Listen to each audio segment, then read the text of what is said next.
എടാ കുട്ടപ്പായി, എടാ ഗേറ്റ് തുറക്കണ മാക്കാനെ. എവിടായിരുന്നു? പുതുപ്പള്ളി വരെ പോയി നിനക്കൊരു പെണ്ണന്വേഷിക്കാൻ. എന്താ?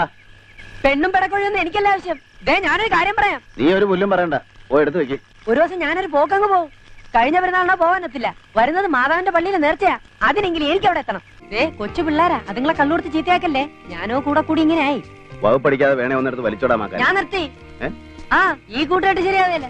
എങ്ങനെയാ വീട്ടിലേക്കാണോ അതോ സൗകര്യമുള്ളിടത്തോട്ട്? കേറണേ കേറ്, വഴി ഇറക്കി വിട്ടേക്കാം. ദേ കള്ളടിച്ച് 4 വില വന്ന വാതിൽ ഞാൻ തുറക്കത്തില്ല. ഓടാറുന്നു കുട്ടപ്പായി, മേടയിൽ ഇച്ചിരി പണിയുണ്ട്. അത് അച്ഛൻ തന്നെ അങ്ങ് പണിഞ്ഞാ മതി. അച്ഛൻ അവിടെ തുപ്പി വൃത്തിയേടാക്കല്ലേ. ഇവിടെ അല്ലാതെ പിന്നെ നിന്റെ തലയിലാണോടാ തുപ്പേണ്ടത്? ഞാൻ അച്ഛനെ കാണാൻ അങ്ങോട്ട് വരാനിരിക്കായിരുന്നു. പാലിന്റെ കാശ് തന്നിട്ട് മാസം 2 ഇങ്ങ എടുത്തോട്ടെ, എനിക്ക് കണക്ക് കൊടുക്കാനുള്ളതാ. അച്ഛൻ ഭയങ്കര ഓസാണല്ലോ അച്ചോ.